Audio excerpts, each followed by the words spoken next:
A top analytics firm run, unfortunately, by Mike Bloomberg, but that's largely irrelevant, spoke with Axios on HBO a few weeks ago, and I'm just uncovering it now, but I think it's really interesting, about the possibility of a red mirage on election night, in which Trump appears to have an election day landslide because his voters are so much more likely to go to the polls than vote by mail. But then Biden could have more votes in the end after all the votes are counted, which is a terrifying prospect, they explained to Axios.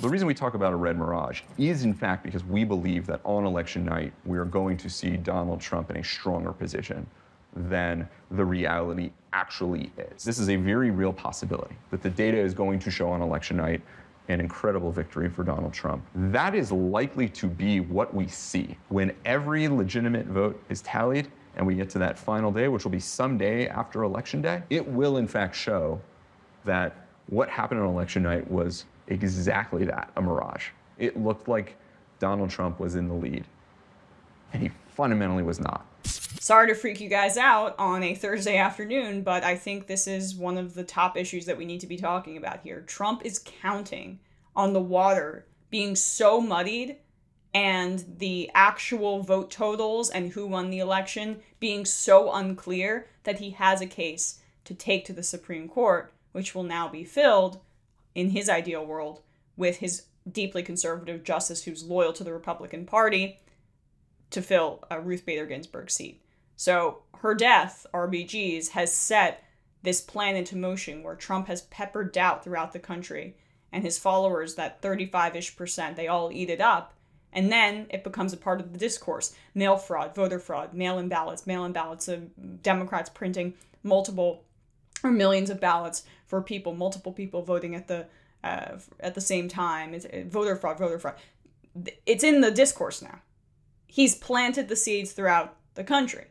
And if the election outcome is unclear, then he's able to finally cash his chips in. So it's why he's destroying the post office and making sure that the processes are slowed down in counting mail-in ballots.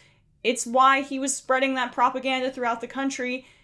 And why this is terrifying is, if you guys saw, I'm sure you did, last night at his press conference, he refused to commit to a peaceful transition of power.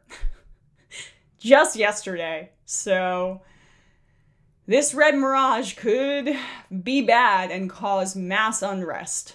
Way more Democrats will vote by mail than Republicans due to fears of the coronavirus, and it will take days, if not weeks, to tally these. This means Trump, thanks to Republicans doing almost all of their voting in person, could hold big electoral college and popular vote leads on election night.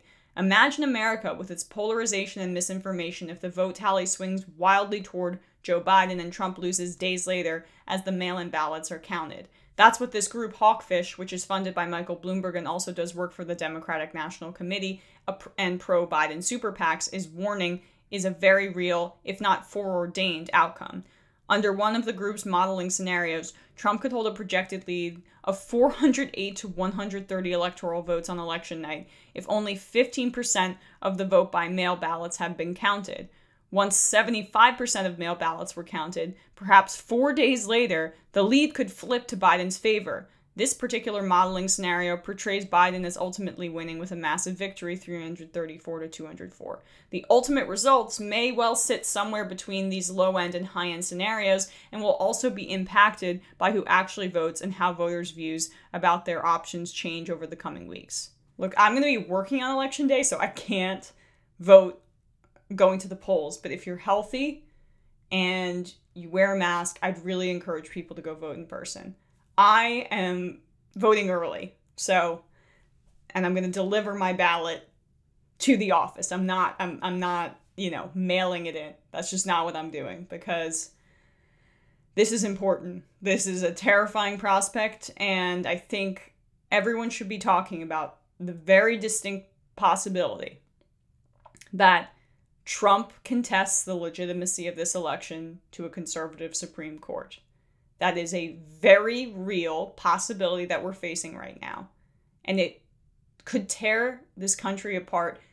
It might already be irreparable at this point, given what 2020 has given to us. But there is hope. There is hope, and young people give us hope, and the progressive agenda that could ultimately be passed after Biden, if he were to win, leaves office. Hopefully he's one-term president.